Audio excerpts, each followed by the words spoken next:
What's up, guys? It's your boy Justin here with another X-Men Month review. Today I'm reviewing the 1989 one-shot Excalibur Mojo Mayhem, which is about like 48 pages, give or take.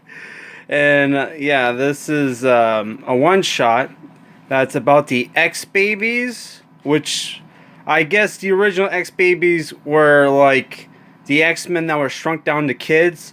Here, I get Mojo created his own version of the X-Babies, right? These are like clones or something, I don't know. And they're trying to escape from Mojo's world, which I forget what it's called. I'm not that familiar with Mojo, right? And they're trying to escape with Rita Ricochet, who's apparently a normal stunt woman who was dragged into the Mojoverse, right? And the X-Babies you got is Wolfie, Psylocke, Longshot, Colossus, Storm, Havoc, and Dazzler, and Rogue, right? Yeah, so, oh my god. I'm trying not to ruin this one shot because this was like $5, and I actually like this book. Yeah, so they escape from Mojoverse, right, into the real world, right? Where they meet Kitty Pryde, who is sick of being stuck in the Excalibur headquarters, which I don't know too much about Excalibur. I've always wanted to read Excalibur because it has it's a combination of two things. One, I've always wanted to read Captain Britain comics, and two, it's X-Men spin-off team, and I like X-Men spin-off teams, right? Yeah, so like Kitty Pryde apparently is a scientist, right? And she's trying to figure out this metal device. And this, by the way, this takes place during the time when the real X-Men were thought to be dead when they got kidnapped by the Brood. So they're in outer space, probably fighting the Shi'ar. I have no idea. That's Darksiders Comics, who posted an X-Men review today, by the way. It was pretty good, right? Yeah, so she's in a bad mood, and she decides to leave the Excalibur headquarters to go see her concert a concert that's playing nearby, which is a band called what was it called? Cats something, which I have no idea if this is a real band. Probably not. Alright. And on the way there, she runs into the X-Babies who need her help, right? Because they're being chased by the agent. Right? Which you'll see the agent soon enough, who is basically a bounty hunter, which that's the agent on the cover, who's a bounty hunter hired by Mojo to go after the X-Babies because he needs them for the high ratings, right? And there you go. There you see them, right? And he's immune to their mutant powers, and he takes a form.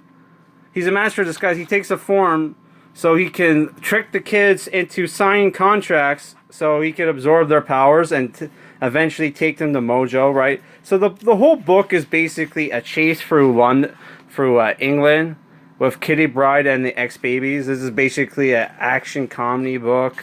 There's not that much action. One by one, the kids get tricked into signing shit. Even though, like, you would think they would learn, right? Yeah. By the way, I missed the cameo. At one point, they steal a car from comic book creators, right? And apparently that's supposed to be Chris Claremont and some other comic book writers who are giving Chris Claremont crap because he writes X-Men comics and those kids were dressed like the X-Men. So it's like, oh my god, that was cringe. Yeah. You have Peter Colossus sacrificing himself for Kitty, like just like in the comics, right?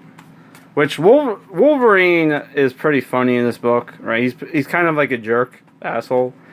He sees through this disguise, which the character is called Amanda Wall, and kind of looks like a Caucasian Amanda Waller, right? Yeah. At the end of the book, there's like a royal wedding, and the actual Excalibur actually shows up, right? So yeah, what did I think about this book? As a comedy book, it was pretty good. I'm not a huge fan of Kitty Pryde, and it turns out Kitty Pryde was actually never was never that popular. It's just that they kept pushing her and pushing her, right? Probably because somebody, Chris Claremont or whoever created the character, wanted the character to be popular so they can make some of that money. What's it called? Licensing rights or whatever, right? I don't know. Right? Marvel makes you sign away all that shit. I don't know. But like for some reason, Chris Claremont kept pushing the character even though the character's not even that popular, right? I got the Fantastic Four Wolverine next to the classic Wolverine. Oh my god. But yeah, I don't know. It was a fun comedic action book, though there's not that much action. It was a fun chase, right? It's basically like Adventures in Babysitting, right? But with the X-Men babies. Which that would be funny if he I haven't seen that movie in a while, so obviously he's not ripping off that movie. But it would be funny if it turns out he was ripping off a movie, because he likes to rip off movies all the time. Right? Oh my god. So yeah, I enjoyed this book. If you can get it for a decent price, yeah, I would say it's worth it. But if you want to read this book for the Excalibur, they're barely in the book, right? Some of them, I don't even know what the fuck their powers are, right? They never introduce them, right? So yeah, if I were to give this a rating, I would say, solid 6.5 out of 10. It was a good read, right? By the way, I saw the Flash movie. Expect a review for this tomorrow. Alright guys, peace.